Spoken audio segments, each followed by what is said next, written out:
네, 반갑습니다. 떠먹이 존세법의 떠세 박세준 세무사입니다. 자, 오늘은 간이과세자 계산구조 다 공부할 거예요.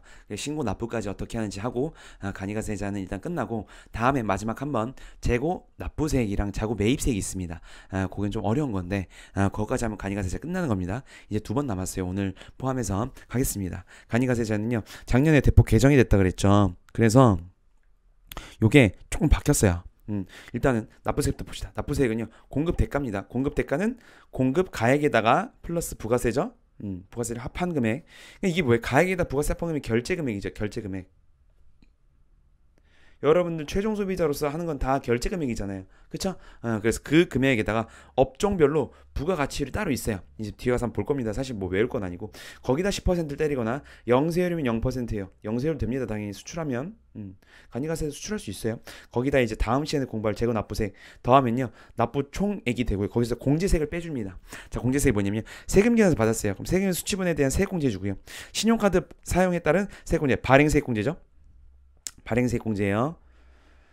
그리고 원래는 의제 매입세 공제가 있었습니다. 혹시 공부하셨던 분들, 의제 매입세 공제 간이가세 삭제됐어요.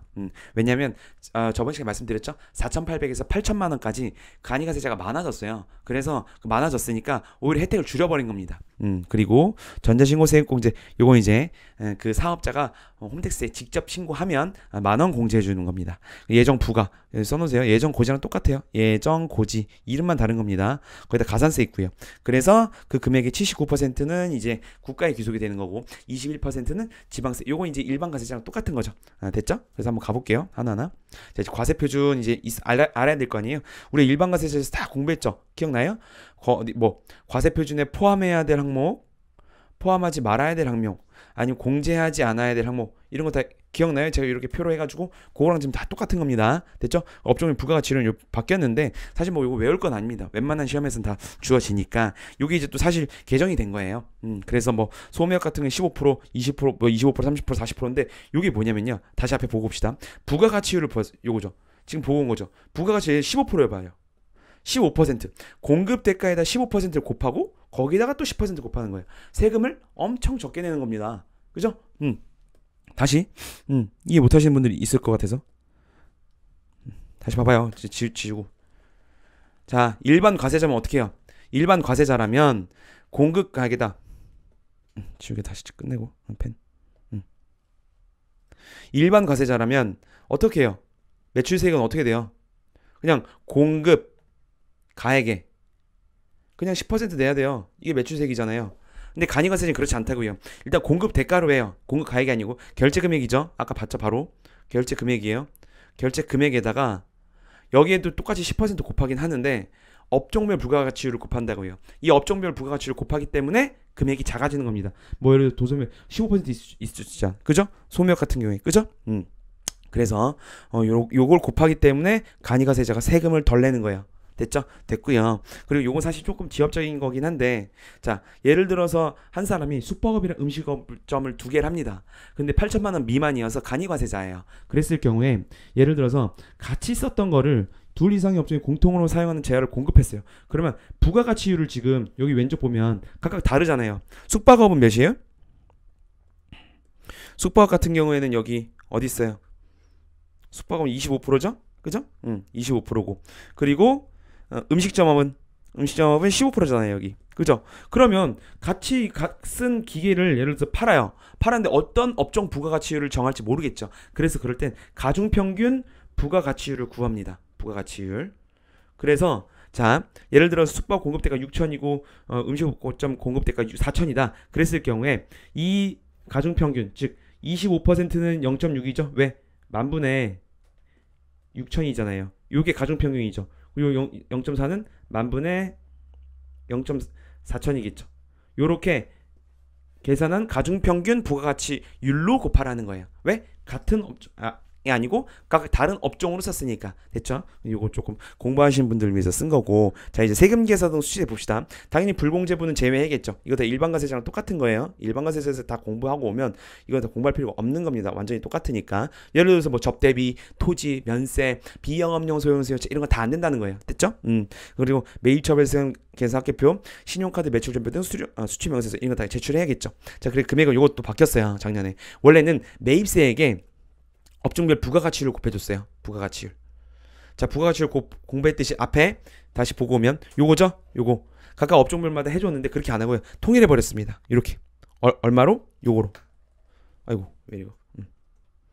통일해버렸어. 다. 무조건 공급대가의 0.5%입니다. 공급대가. 요거는 매입세액이 5.5%랑 똑같아요. 봐봐요. 공급대가. 자, 공급대가는 공급가액의 110이죠. 110%죠. 그리고 0.5%랑 이 매입세액은 뭐예요? 공급가액의 곱하기 10% 곱하기 5.5. 지금 요거랑 똑같죠? 요렇게. 제가 그래서 이렇게 쓴 거예요. 매입세액을 봤을 때 5.5%밖에 안 해준다는 겁니다. 됐죠? 이 매입세액에다가 5.5%만큼만 세금계산서 등 수취세액 공제로 빼주겠다는 거예요. 됐죠? 사실 이것 때문에 요번에 저희도 세무실무 하면서 처음으로 지금 신고해봤거든요. 간이가세자 요번에 처음으로 바뀌어서 이번 1월 25일에 요것 때문에 세금 많이 내요. 이것 때문에 매입세 관련된 5.5%밖에 안 돼서 수취세액 공제가 많이 없었습니다. 옛날엔 되게 많이 됐거든요. 무조건 5.5%야 이제. 그래서 뭐 예를 들어서 봐봐요. 여러분이 무슨 기계 샀어요. 뭐 1,000만원짜리 기계 샀습니다. 1,000만원짜리 기계 샀으면 여기 매입세액은 얼마예요? 일반가세자가 받으면 100만원이죠. 100만원 일반 매입세 공제는 매입세 공제 받는 거잖아요. 이 금액을 간이가세자가 받는 게 아니고 이 금액 몇 퍼센트? 5.5%라고요. 그럼 5.5% 얼마야? 100만원에 5.5% 얼마야? 얼마야? 55,000원인가요? 그죠? 1,000만원짜리 기계 샀는데 55,000원밖에 매입세 공제가 안 되는 거예요. 수취세 공제가. 이걸 확 줄여놔버렸습니다. 이렇게. 네, 됐죠. 그래서 간이가세자도 이제 많이 혜택은 이제 간이가세자로서의 이제 8천만 원까지 올라갔기 때문에 많이 받으나 세금은 다 이제 조금씩 더 많이 내요. 됐죠? 됐고.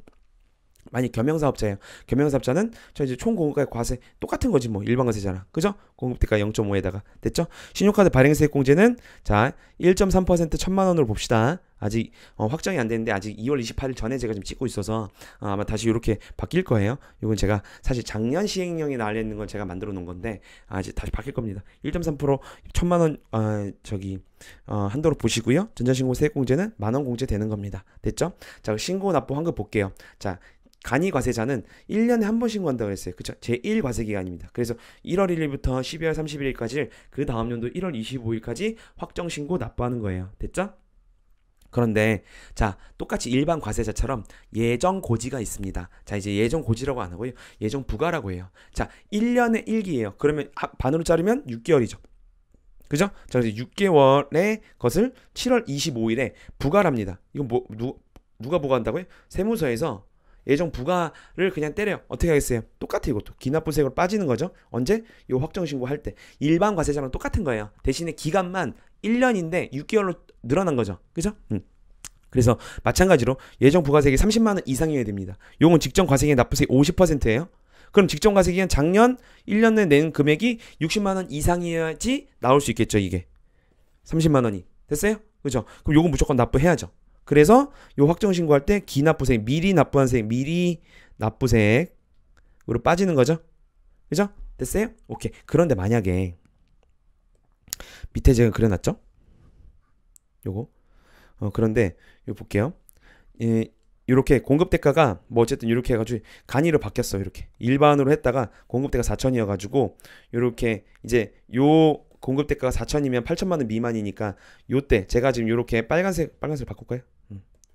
요 기간부터 간이가세를 바뀌는 사람이면 요 6개월간을 한 번 더 신고를 해야 되거든요. 그죠? 그럼 그 다음 연도의 예정 부과 금액은 어떻게 할 것이냐라는 거예요. 왜냐면 1년이 안 되잖아요. 여긴 일반이었고 간이었잖아. 그쵸? 그래서 요 간이의 금액에 무조건 100% 금액으로 합니다. 됐어요? 이거 좀 지엽적인 건데 말씀드렸고 신고 납부 봅시다. 그래서 예정 부과 및 납부 원칙 예정 부과입니다. 예정 부과 일반 과세자랑 똑같이 예정 고지라고 생각하시면 돼요. 예정 고지. 고지입니다. 계산해서 신고하는 것이 아니고 세무서에서 50% 금액을 그냥 고지서 날려요. 무조건 내야 됩니다. 자, 직전 과세기간 납부세액 50%를 고지 납부하고요. 단 예정 부가세액이 30만 원 미만이거나 과세기간이 1월 1일부터 6월 30일 경우 제외다. 자, 요건 무슨 말이냐면 30만 원 이해됐죠? 30만 원 미만이면 아예 부과하지 않는다는 거고. 자, 요렇게 만약에 6월 30일인데 요거 설명드리는 거예요. 과세기간이 간이에요. 그리고 일반이에요. 요렇게 될 수도 있죠. 그죠? 그럼 이미 일반으로 바뀌었잖아요, 이렇게. 그럼 요 직전 말씀하는 직전 과세 기간이. 그럼 요런 경우에는 간이가 이때니까 일반으로 이미 바뀌었죠. 그러니까 제외하라는 거야. 됐죠? 오케이. 됐고요. 예외 예정신고 납부하는 첫 번째 선택적 예정신고다. 만약에 휴업 또는 사업 부진으로 인해서 공급대가 납부세액이 3분의 1이 미달해요. 그죠? 이거 어디서 봤어요? 일반과세랑 똑같은 거잖아요. 그죠? 이랬을 경우에는 부과하지 말고 네가 직접 계산해서 직접 신고하라는 거죠. 됐어요? 그쵸? 그럼 두 번째 필수 예정신고 봅시다. 예정 부과 기간에 세금 계산 발급 아니어서 무조건 신고해야 된다. 요거 별표 치세요. 요거 처음으로 나오는 겁니다. 처음으로. 그래서 자, 예정 부과에 세금 계산 발급 간이가 세전 어떻게 돼요? 8천만 원 미만인데 여기서 4,800만 원 미만은 우리가 간이가세제 첫 번째 시간에서 공부했듯이 영수증 발급이고요. 그죠? 4,800만 원 이상부터 얘네가 세금 계산서 발행 간이가세제죠. 얘네는 무조건 필수 예정신고 무조건 예정신고 하라는 거예요. 됐죠? 선택이 아닙니다. 이건 됐죠? 그래서 예외 예정신고 매출 매입처별 세무개표 제출해야 됩니다. 됐어요? 그래서 요게 좀 중요해요. 요거 제가 지금 빨간색으로 좀 치면 간이가세제가 많이 개정됐죠, 작년에. 그쵸? 그래서 요 예정 부과 기간에 세금에서 발급한 간이가세제는 무조건 신고해야 됩니다. 요 금액에 해당이 되는 간이가세제겠죠. 그쵸? 자, 그리고 확정신고는 매출 매입처별 세금세금 제출해야 되는데 과세기간 종료 후니까 그 다음 연도 1월 25일까지 하면 됩니다. 자, 납부 의무 면제 볼게요. 당해 과세기간에 공급대가가 4,800만 원 미만인 경우, 자, 공급대가가 4,800만 미만이면 영세하잖아요. 그쵸? 그래서 납부 의무 자체를 면제시켜줘요. 세금이 계산되는데 나왔어. 그렇다 하더라도 납부 의무를 면제시켜버립니다. 그래서 납부 안 해요. 대신에 다음 시간에 공부할 재고 납부세액이 만약에 있으면 무조건 그건 내야 돼요. 됐죠? 재고 납부세액은 납부세액이 아니라 매입세액이 정산입니다. 한번 써놓을까요? 마지막 강의 듣는 분들이 있을 수도 있으니까 그거 좀 어렵긴 한데 매입세액 정산이에요, 이거는. 그래서 납부액이 아닙니다. 좀 어렵죠? 네, 그렇기 때문에 만약에 재고 납부세액이 있으면 무조건 내야 돼요. 됐죠? 그리고 만약에 신고 의무 있어요. 만약 등록 안 했으면 공급대가 합계액의 0.5%랑 5만 원 중에 큰 금액을 가산세를 부과합니다. 단순 암기예요. 됐습니다. 자, 그래서 요렇게 정리하고 다음 시간에 재고 납부세액이랑 재고 매입세액하고 이번 부가가치 각 잡고 공부하는 부가가치 길었어요. 대장님 이렇게까지 길 줄 몰랐는데 끝납니다. 수고하시고 끝까지 따라오셨으면 좋겠어요. 네, 여기까지 하겠습니다. 또먹이준세 배떠세 박세준 세무사였습니다. 감사합니다.